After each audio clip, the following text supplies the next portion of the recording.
ইউরোপিয়ানরা সারা ষোড়শ সপ্তদশ অষ্টদশ শতাব্দীতে যুদ্ধ বিগ্রহ অভাব অনটন থেকে বাঁচার জন্য তারা আমেরিকা থেকে সেটেল করেছে, কানাডাতে সেটেল করেছে। স্প্যানিশরা যখন দক্ষিণ আমেরিকা দখল করে, ল্যাটিন আমেরিকা দখল করে, তখন তারা দক্ষিণ আমেরিকাতে গিয়ে সেটেল হয়। অতএব তারা ওই অঞ্চলের জনগোষ্ঠী ছিল না, তারা অন্য দেশ থেকে গিয়ে সেটেল করেছে। বাঙালিরা এই দেশের মানুষ, তারা চট্টগ্রামে থাকলে, পার্বত্য চট্টগ্রামে থাকলে তারা সেটলার হয় না। কারণ পার্বত্য চট্টগ্রামের যারা পাহাড়ি জনগোষ্ঠী তাদের বয়স 250 বছর, 300 বছর, 350 বছর। 250 বছর আগে ত্রিপুরা থেকে, কম্বোডিয়া থেকে, মঙ্গোলিয়া থেকে অথবা বার্মা থেকে আসলে অরিজিনাল আদিবাসী হয় না, হতে পারে না। এই পুরো জনগোষ্ঠীর আদিবাসী হচ্ছে বাঙালিরা। অতএব সেটলার বলবার মধ্য দিয়ে কিছু কিছু জাতীয় গণমাধ্যম এবং তথাকথিত কিছু দেশ বিক্রি করা বুদ্ধিজীবী দালালরা যেটা বলবার চেষ্টা করছে, বাঙালিরা হচ্ছে অপর, বাঙালিরা কোনো দেশ দখল করে ওখানে যায় নাই সাদাদের মতো। এবং মাথায় রাখতে হবে যে হ্যাঁ সত্য, এখানে বিদেশি ষড়যন্ত্র আছে। এটা সত্য যে বিদেশিরা এখানে অস্ত্র প্রশিক্ষণ দিচ্ছে। এটা সত্য যে বিদেশিরা প্রশিক্ষিত অস্ত্র দিয়ে এখানে টেরোরিস্ট সংগঠন করছে, সন্ত্রাসী সংগঠন করে বাংলাদেশে অস্থির করবার চেষ্টা করছে। কিন্তু এটাও মাথায় রাখতে হবে, যদি ন্যায্য ক্ষোভ এবং বঞ্চনাকে আপনি অ্যাড্রেস না করেন, তাহলে বিদেশিরা সুযোগ নেবে, সুযোগ নিতে পারবে। আপনার রাষ্ট্রের নাগরিকের যদি হাসপাতাল লাগে, মসজিদ লাগে, মন্দির লাগে, গির্জা করতে হয়, আপনার ট্যাক্স, আমাদের ট্যাক্স পেয়ারের টাকা দিয়ে কেন করবে না? বিদেশের টাকা লাগবে কেন? ডলার পাউন্ড লাগবে কেন? অতএব বিদেশি এনজিওদের এই ধরনের কর্মকাণ্ডগুলোকে সিরিয়াসলি মনিটর করতে হবে। যাদেরকে প্রয়োজন এখান থেকে বিতাড়িত করে দিতে হবে, কোনো প্রয়োজন নাই। রাষ্ট্রের নাগরিকের প্রত্যেকটা মৌলিক অধিকার, জাতিসত্তা সংরক্ষণ করবার যে অধিকার, তার নিজস্ব মাতৃভাষা আছে। আমরা দেখলাম যে 10 থেকে 12টা ভাষার মাত্র 10-15 জন লোক বেঁচে আছে, বাংলাদেশের নাগরিক। এই ভাষাগুলো এই প্রজন্মের পরে আর বেঁচে থাকবে না। আমরা বারবার দাবি করেছি যে এই ধরনের হারিয়ে যেতে পারে এমন ভাষাগুলোকে সংরক্ষণ করেন, এই মানুষগুলোকে পুনর্বাসন করেন। আন্তর্জাতিক মাতৃভাষা ইনস্টিটিউট আছে, কোনো কাজ করেন এদের সাথে। অতএব ঢাকা বিশ্ববিদ্যালয়ে যারা মিছিল মিটিং করছেন, যারা পাহাড়ি জনগোষ্ঠী আছেন এবং যারা ওখানে আন্দোলন করছেন, প্রত্যেকের ক্যারেক্টারিস্টিক্স এবং সংগঠনের হিস্ট্রি আমাদের গোয়েন্দা সংস্থাকে ভালোভাবে মনিটর করতে হবে। যারা ন্যায্য আন্দোলন করছেন, ন্যায্য দাবি দাওয়া করছেন, তারা অবশ্যই মোস্ট ওয়েলকাম। কিন্তু যারা আওয়ামী লীগের দালালি করছেন, গত বিভিন্ন সময়গুলোতে আপনারা বেনিফিশিয়ারি হয়েছেন, রাষ্ট্রকে অস্থিতিশীল করেছেন, তাদের ব্যাপারে তদন্ত করে বিচারের মুখোমুখি করতে হবে। দেশের স্বাধীনতা, সার্বভৌমত্ব, আমাদের জাতীয় স্বার্থ এবং নাগরিক অধিকার, এই প্রত্যেকটা বিষয় পার্বত্য চট্টগ্রামের সাথে জড়িয়ে আছে। এবং হিস্টোরিক্যালি যদি আপনারা দেখেন, শত শত বছর থেকে মানুষ এখানে বসবাস করেছে। এবং মুঘল এম্পায়ার থেকে আমরা দেখেছি, ব্রিটিশ আমলে দেখেছি, এখানে বেশ কিছু টেনশন সবসময় চলেছে এবং বিভিন্ন আইনের মাধ্যমে এই টেনশনগুলোকে অ্যাড্রেস করবারও চেষ্টা হয়েছে। 60-এর দশকে আপনারা জানেন যে আমাদের যে কাপ্তাই লেক আছে, এখানে 50-54 মেগাওয়াটের একটা পানি বিদ্যুৎ প্রকল্প করবার আয়োজন করা হয়। এবং চাকমা জনগোষ্ঠী থেকে শুরু করে অনেক নৃতাত্ত্বিক সংখ্যালঘু জনগোষ্ঠী অঞ্চলে বাস করতেন। তাদেরকে তখন এখান থেকে যেহেতু উচ্ছেদ করে এই কাপ্তাই লেক করতে হয়েছে, এই জনগোষ্ঠীর ক্ষতিপূরণ এবং পুনর্বাসন নিয়ে একটা বড় বিতর্ক তৈরি হয় এবং একটা বঞ্চনার ইতিহাসও তৈরি হয়। এবং আপনারা জানেন যে এই চাকমা জনগোষ্ঠীর একটা বড় জনগোষ্ঠী পরবর্তীতে ভারত অংশে চলে যায়। যে অংশের স্টেটমেন্ট আপনারা দেখেছেন যে চাকমাদের একটা গ্রুপ যারা ইন্ডিয়াতে থাকেন, তারা ভারতের প্রধানমন্ত্রীর কাছে চিঠি লিখেছেন গত কয়েকদিন আগে। চিঠি লিখে তারা তাদের নিরাপত্তার দাবি তুলেছেন এবং বাংলাদেশে যে তারা দাবি করেছে যে আমাদের চট্টগ্রাম অঞ্চলে, পার্বত্য চট্টগ্রাম অঞ্চলে নাকি অসংখ্য চাকমা সম্প্রদায় এবং অন্যান্য সম্প্রদায়ের মানুষকে হত্যা করা হয়েছে, এগুলোর বিচার চেয়েছেন। তো সেই জায়গা থেকে আমরা দেখলাম যে জনসংহতি সমিতির যে আন্দোলন ছিল আপনার 72-এর দশকে, কাপ্তাই লেকের পরে বড় সংকটটা তৈরি হয় আওয়ামী লীগের প্রথম আমলে, শেখ মুজিবুর রহমান যখন শাসন করছিলেন। বাংলাদেশের সংবিধান যখন তৈরি হয় তখন আপনারা জানেন যে আওয়ামী লীগ একটা মূলনীতি যোগ করে, সেটা হচ্ছে বাঙালি জাতীয়তাবাদ।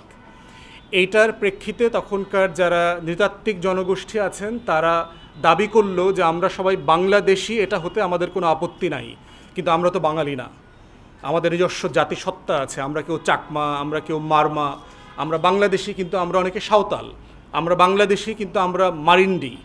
তো এই ধরনের অসংখ্য জাতিগোষ্ঠীর পরিচয়কে তখন আমাদের সংবিধান ধারণ করতে পারে নাই। যে কারণে ওখানে একটা টেনশন তৈরি হয় এবং চাকমাদের একটা প্রতিনিধি দল এবং অন্যান্য সংখ্যালঘু জনগোষ্ঠীর যে প্রতিনিধি দল তারা শেখ মুজিবুর রহমানের সাথে এসে দেখা করেন। উনি এই সমস্যাটার সমাধান না করে সকলকে বাঙালি হয়ে যেতে বলেছিলেন, যে তোমরা বাঙালি হয়ে যাও, তাহলে কোনো সমস্যার সমাধান থাকছে না।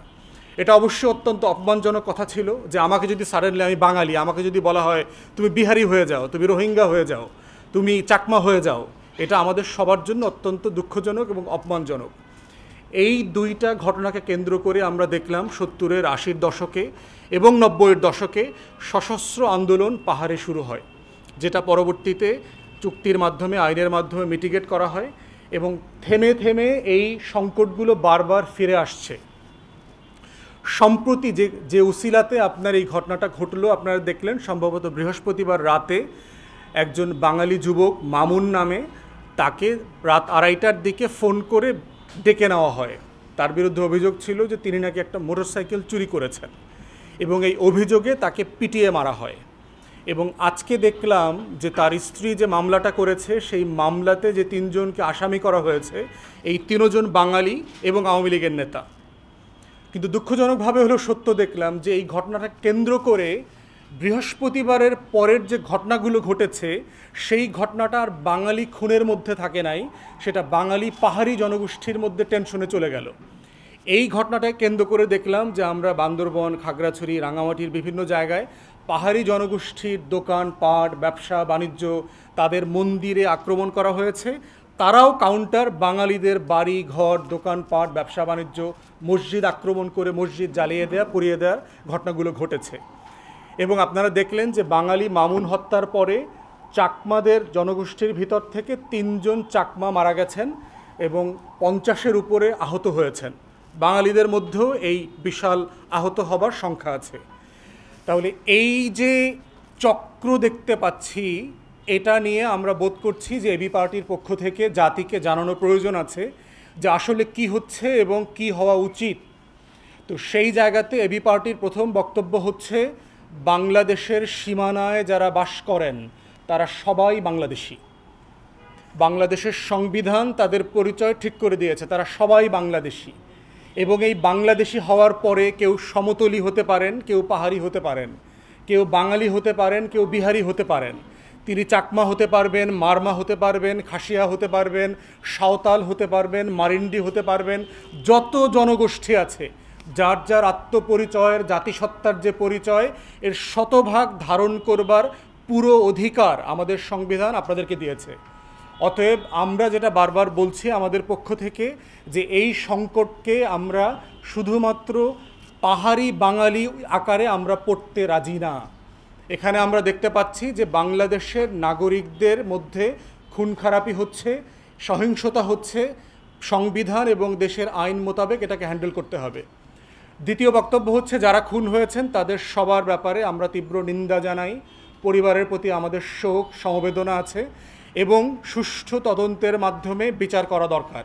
যে যে পক্ষের হোক, সে পাহাড়ি হোক, সে বাঙালি হোক, সে হিন্দু ধর্মের হোক, সে মুসলমান হোক, যে হোক, একদম সুষ্ঠু তদন্তের মাধ্যমে এর বিচার হইতে হবে। এটা আমাদের দ্বিতীয় বক্তব্য। তৃতীয় বক্তব্য হচ্ছে, একটা বিতর্ক দেখতে পাচ্ছেন আপনারা, এটাকে কেন্দ্র করে, সেটা হচ্ছে আদিবাসী কে এবং সেটলার কে। বাংলাদেশে বহু বছর থেকে পাহাড়ি জনগোষ্ঠীকে এবং নৃতাত্ত্বিক সংখ্যালঘু জাতিগোষ্ঠীকে আদিবাসী বলে বাঙালিদেরকে অপরায়ণ করবার একটা চেষ্টা আছে। আমাদের বক্তব্য হচ্ছে, এই সেটলার এবং ইন্ডিজিনাস যে আইডিয়াটা হচ্ছে ইউরোপিয়ান আইডিয়া। আপনারা যারা নোয়াম চমস্কির লেখার সাথে পরিচিত, তালাল আসাদের লেখার সাথে পরিচিত, আপনারা জানবেন এগুলো হচ্ছে ইউরোপিয়ান কলোনিয়াল সেটলার স্টেট আছে। ব্রিটিশরা তা একসময় 16-17 শতাব্দীতে তাদের যারা সিরিয়াস ক্রিমিনাল থাকতো সমাজের, তাদেরকে তারা লন্ডনের জেলে রাখতো না, তাদেরকে নির্বাসনে পাঠিয়ে দেওয়া হতো অস্ট্রেলিয়াতে এবং নিউজিল্যান্ডে। এই নির্বাসিত ক্রিমিনালদের দেশে পরিণত হয়ে হচ্ছে অস্ট্রেলিয়া এবং নিউজিল্যান্ড। অতএব ওইখানে আলোচনাটা আছে যে আজকে সাডেনলি অস্ট্রেলিয়া এবং নিউজিল্যান্ডটা সাদা মানুষের দেশে পরিণত হলো কিভাবে। তারা পরিণত হয়েছে, অস্ট্রেলিয়ার যারা অ্যাবরিজিনস আছেন, নিউজিল্যান্ডের যারা মাওরি জনগোষ্ঠী আছে, তাদেরকে লক্ষ লক্ষ হিসেবে মানে নৃশংসতম গণহত্যা করে এই সাদা ইউরোপিয়ানরা এই দেশগুলো দখল করেছে। অতএব এই দখল করার প্রেক্ষিতে আলোচনা এসছে যে এই দেশগুলোর অরিজিনাল মানুষ কারা আর সেটলার কারা। আমেরিকাতে দেখেন, আমেরিকাতে রেড ইন্ডিয়ানদের কথা শুনেছেন, আপনারা মুভি দেখেছেন, যারা ওটার অরিজিনাল জনগোষ্ঠী। ইউরোপিয়ানরা সারা ষোড়শ সপ্তদশ অষ্টদশ শতাব্দীতে যুদ্ধ বিগ্রহ অভাব অনটন থেকে বাঁচার জন্য তারা আমেরিকা থেকে সেটেল করেছে, কানাডাতে সেটেল করেছে। স্প্যানিশরা যখন দক্ষিণ আমেরিকা দখল করে, ল্যাটিন আমেরিকা দখল করে, তখন তারা দক্ষিণ আমেরিকাতে গিয়ে সেটেল হয়। অতএব তারা ওই অঞ্চলের জনগোষ্ঠী ছিল না, তারা অন্য দেশ থেকে গিয়ে সেটেল করেছে। বাঙালিরা এই দেশের মানুষ, তারা চট্টগ্রামে থাকলে, পার্বত্য চট্টগ্রামে থাকলে তারা সেটলার হয় না। কারণ পার্বত্য চট্টগ্রামের যারা পাহাড়ি জনগোষ্ঠী তাদের বয়স 250 বছর, 300 বছর, 350 বছর। 250 বছর আগে ত্রিপুরা থেকে, কম্বোডিয়া থেকে, মঙ্গোলিয়া থেকে অথবা বার্মা থেকে আসলে অরিজিনাল আদিবাসী হয় না, হতে পারে না। এই পুরো জনগোষ্ঠীর আদিবাসী হচ্ছে বাঙালিরা। অতএব সেটলার বলবার মধ্য দিয়ে কিছু কিছু জাতীয় গণমাধ্যম এবং তথাকথিত কিছু দেশ বিক্রি করা বুদ্ধিজীবী দালালরা যেটা বলবার চেষ্টা করছে, বাঙালিরা হচ্ছে অপর, বাঙালিরা কোনো দেশ দখল করে ওখানে যায় নাই সাদাদের মতো। অতএব সাদাদের চোখ দিয়ে পার্বত্য চট্টগ্রামকে দেখবার যে ভুল নীতি আমরা দেখতে পাচ্ছি, এটা বন্ধ করতে হবে। এটা বাংলাদেশের স্বাধীনতা, সার্বভৌমত্ব এবং আমাদের জাতীয় স্বার্থের পরিপন্থী। তাহলে আমাদের মিলনের জায়গা কোথায়? সূত্র হচ্ছে বাংলাদেশিতা। আমরা সবাই বাংলাদেশি। যে যেখান থেকে 250 বছর আগে আসছেন, যে যেখান থেকে ত্রিপুরা থেকে আসছেন, যে যুদ্ধ থেকে পালায়া বায়ানমার থেকে, বার্মা থেকে আসছেন অথবা মঙ্গোলিয়া থেকে আসছেন, আপনারা সবাই এখন বাংলাদেশি। আপনারা শত শত বছর ধরে এখানে আছেন। অথবা আপনাদের জাতিসত্তার অধিকার আছে, আপনাদের নাগরিক অধিকার আছে। এই প্রত্যেকটা অধিকার আমরা স্বীকার করি এবং আমরা বারবার দাবি করেছি তত্ত্বাবধায়ক সরকারকে সিরিয়াসলি তদন্ত করে কোথায় কোথায় অন্যায্যতা হচ্ছে এটার সমাধান করতে হবে। চতুর্থ বক্তব্য হচ্ছে যে সারা দুনিয়াতে আমরা দেখেছি যে এই জাতিগত বিভেদ এবং যে টেনশনগুলো আছে এগুলোকে যুদ্ধ করে, মারামারি করে, সামরিক বাহিনীর অস্ত্র দিয়ে এটা সমাধান হবে না। এটা সমাধান হচ্ছে রাজনৈতিক প্রসেসে প্রত্যেক সম্প্রদায়ের সাথে আলাপ আলোচনা করে কার কোথায় ক্ষোভ আছে, বঞ্চনা আছে, না পাওয়ার কষ্ট আছে, সেই কষ্টগুলোকে অ্যাড্রেস করতে হবে। এই জন্য আমরা দাবি করছি আজকের এবি পার্টির তরফ থেকে যে একটা ট্রুথ অ্যান্ড রিকনসিলিয়েশন, একটা ন্যায় কমিশন গঠন করেন। এই ন্যায় কমিশনের কাজ হবে, সারা দুনিয়াতে এই ঘটনাগুলো ঘটেছে, কানাডাতে ঘটেছে, কম্বোডিয়াতে ঘটেছে, মিয়ানমারে চেষ্টা করা হচ্ছে, সিয়েরা লিওনেতে হয়েছে, কঙ্গোতে, রুয়ান্ডাতে হয়েছে। এই জাতিগত সংঘাতগুলোকে আলোচনার মধ্য দিয়ে কার কি প্রাপ্যতার ঘাটতি আছে সেটা অ্যাড্রেস করেন। সবার কষ্টের কথাগুলো শোনেন। চাকমা সম্প্রদায়ের কষ্ট কোথায়, মারমা সম্প্রদায়ের কষ্ট কোথায়, সাঁওতাল, মারিন্ডি অথবা খাসিয়া সম্প্রদায় অথবা অন্যান্য যারা জাতিগোষ্ঠী আছে, কুকি, চীন যারা আছে, প্রত্যেকটা জনগোষ্ঠীর কষ্টের কথা আমাদের শোনা দরকার। এই বঞ্চনাগুলোকে অ্যাড্রেস করা দরকার। সেক্ষেত্রে প্রয়োজন হলে আমরা বলেছি যে আন্তর্জাতিকভাবে এই ধরনের ন্যায় কমিশন পরিচালনা করবার অভিজ্ঞতা যাদের আছে, যেই সকল ব্যক্তিরা বিশেষজ্ঞ আছেন, তাদের পরামর্শ নেন, তাদেরকে আপনারা অ্যাপয়েন্ট করেন। তাদের থেকে আমরা শিখতে চাই, জানতে চাই, বুঝতে চাই। কারণ এই রাষ্ট্রটাকে মারামারি এবং সহিংসতার মধ্য দিয়ে আমরা এগিয়ে নিতে পারবো না। সকল নাগরিককে তার অধিকারের মধ্য দিয়েই শুধুমাত্র রাষ্ট্রকে এগিয়ে নেওয়া যাবে। এবং মাথায় রাখতে হবে যে হ্যাঁ, সত্য এখানে বিদেশি ষড়যন্ত্র আছে, এটা সত্য যে বিদেশিরা এখানে অস্ত্র প্রশিক্ষণ দিচ্ছে, এটা সত্য যে বিদেশিরা প্রশিক্ষিত অস্ত্র দিয়ে এখানে টেরোরিস্ট সংগঠন করছে, সন্ত্রাসী সংগঠন করে বাংলাদেশে অস্থির করবার চেষ্টা করছে। কিন্তু এটাও মাথায় রাখতে হবে, যদি ন্যায্য ক্ষোভ এবং বঞ্চনাকে আপনি অ্যাড্রেস না করেন, তাহলে বিদেশিরা সুযোগ নেবে, সুযোগ নিতে পারবে।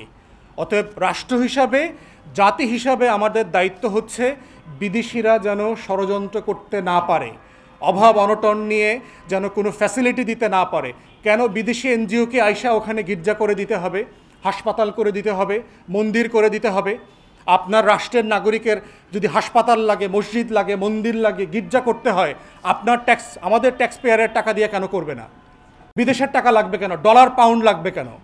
অতএব বিদেশি এনজিওদের এই ধরনের কর্মকাণ্ডগুলোকে সিরিয়াসলি মনিটর করতে হবে। যাদেরকে প্রয়োজন এখান থেকে বিতাড়িত করে দিতে হবে, কোনো প্রয়োজন নাই। রাষ্ট্রের নাগরিকের প্রত্যেকটা মৌলিক অধিকার, জাতিসত্তা সংরক্ষণ করবার যে অধিকার, তার নিজস্ব মাতৃভাষা আছে, আমরা দেখলাম যে 10 থেকে 12টা ভাষার মাত্র 10-15 জন লোক বেঁচে আছে, বাংলাদেশের নাগরিক। এই ভাষাগুলো এই প্রজন্মের পরে আর বেঁচে থাকবে না। আমরা বারবার দাবি করেছি যে এই ধরনের হারিয়ে যেতে পারে এমন ভাষাগুলোকে সংরক্ষণ করেন, এই মানুষগুলোকে পুনর্বাসন করেন। আন্তর্জাতিক মাতৃভাষা ইনস্টিটিউট আছে, কোনো কাজ করে না এরা ভাষার মাসেও শেখ মুজিবের কীর্তন গায়, জেল থেকে নাকি চিরকুট দিয়ে ভাষা আন্দোলন সংগঠিত করেছে, এই ধরনের মিথ্যাচারের গল্প বলে 21শে ফেব্রুয়ারিকে কেন্দ্র করে। অতএব যারা যেখানে আছেন তারা এই কাজগুলো করবেন। তাই আমরা বলছি ন্যায় কমিশন গঠন করেন, এবং 2টা কমিশন হইতে হবে। একটা হচ্ছে ইমিডিয়েট যে ঘটনাগুলো ঘটছে এইটার খুনের এবং এই যে সম্পত্তি নষ্ট হইল, তারপরে ধ্বংসস্তূপ যেগুলো হইল, এগুলোর একটা ইমিডিয়েট তদন্ত কমিশন হওয়া দরকার। আর একটা হচ্ছে পার্মানেন্ট একটা ন্যায় কমিশন হওয়া দরকার, যে ন্যায় কমিশনটা শুধু বর্তমান ঘটনা না, গত 53 বছরের সকল বঞ্চনা, আমাদের পাহাড়ি জনগোষ্ঠী যারা আছেন, আমাদের পার্বত্য চট্টগ্রামবাসী যারা আছেন, সবার জনগোষ্ঠীর সকল বাংলাদেশির কষ্টের কথা শুনতে হবে। এবং আমরা দাবি করছি এই ন্যায় কমিশনের সকল কার্যক্রম পাবলিক হইতে হবে। কোনো গোপনে তথ্য দেওয়া, সাক্ষী দেওয়ার কোনো আলোচনা হতে হবে না, যেটা বিটিভি থেকে সম্প্রচারিত হইতে হবে। দেশের মানুষকে জানতে হবে যে আমার ক্ষুদ্র নৃগোষ্ঠীর যে নাগরিক আছেন তার কষ্টটা কোথায়। ঢাকাতে বসে শুধু বাঙালির কষ্ট নিয়ে আলোচনা করবার জন্য রাষ্ট্র হতে পারে না। আমার এই রাষ্ট্র সবার রাষ্ট্র, সব ধর্মের রাষ্ট্র, সব জাতিসত্তার রাষ্ট্র। অতএব আমাদের সবারকে জানার অধিকার আছে যে ওখানে কী হচ্ছে, কেন বঞ্চিত হচ্ছেন, কি করা যেতে পারে। আমাদের সেনাবাহিনী ওখানে মোতায়েন আছে, এবং রাইটলি সো, কারণ তারা এখানে স্বাধীনতা, সার্বভৌমত্বের প্রশ্ন জড়িয়ে আছে। যেখানে যেখানে এই সংকটের সমস্যার সমাধান করবার জন্য তাদেরকে রাখা দরকার, অবশ্যই তাদেরকে সেখানে রাখতে হবে। আমাদের জাতীয় সার্বভৌমত্ব স্বার্থ কোনোভাবে আপোস করা যাবে না, এটা সবাইকে মাথায় রাখতে হবে। যদি তারপরেও যদি কোনো সেনা সদস্য, ব্যক্তি, সংগঠন, রাজনৈতিক দল, বাঙালি কেউ যদি এই ধরনের অন্যায় কাজের সাথে জড়িত থাকে, কেউ যদি জুলুম করে থাকে, কেউ যদি নিরপরাধ পাহাড়িকে কোনোভাবে হেনস্থা করে থাকে, তাদেরকেও বিচারের মুখোমুখি করতে হবে। ন্যায্যতাই হচ্ছে সমাধান, মাথায় রাখতে হবে। ইনসাফই হচ্ছে সমাধান। যার অধিকার ক্ষুণ্ণ হয়েছে তার অধিকার ফিরিয়ে দেওয়াটাই সমাধান। এটাই হচ্ছে অধিকারের রাজনীতি। তাই আমরা সরকারকে বলছি, ষড়যন্ত্র হচ্ছে, আওয়ামী লীগের লোকজন বিভিন্নভাবে উস্কানি দিচ্ছে, প্রশাসনিকভাবে সরকারকে অস্থিতিশীল করবার চেষ্টা করছে, জুমল্যান্ড, স্বাধীন জুমল্যান্ড করবে বলে স্ট্যাটাস দিচ্ছে, বিদেশিদের সাহায্য কামনা করছে, এবং তাদের সবার ছবি দেখলাম সাবেক ছাত্রলীগ, আওয়ামী লীগ নেতাদের সাথে। অতএব ঢাকা বিশ্ববিদ্যালয়ে যারা মিছিল মিটিং করছেন, যারা পাহাড়ি জনগোষ্ঠী আছেন এবং যারা ওখানে আন্দোলন করছেন, প্রত্যেকের ক্যারেক্টারিস্টিক্স এবং সংগঠনের হিস্ট্রি আমাদের গোয়েন্দা সংস্থাকে ভালোভাবে মনিটর করতে হবে। যারা ন্যায্য আন্দোলন করছেন, ন্যায্য দাবি দাওয়া করছেন, তারা অবশ্যই মোস্ট ওয়েলকাম। কিন্তু যারা আওয়ামী লীগের দালালি করছেন, গত বিভিন্ন সময়গুলোতে আপনারা বেনিফিশিয়ারি হয়েছেন, রাষ্ট্রকে অস্থিতিশীল করেছেন, তাদের ব্যাপারে তদন্ত করে বিচারের মুখোমুখি করতে হবে।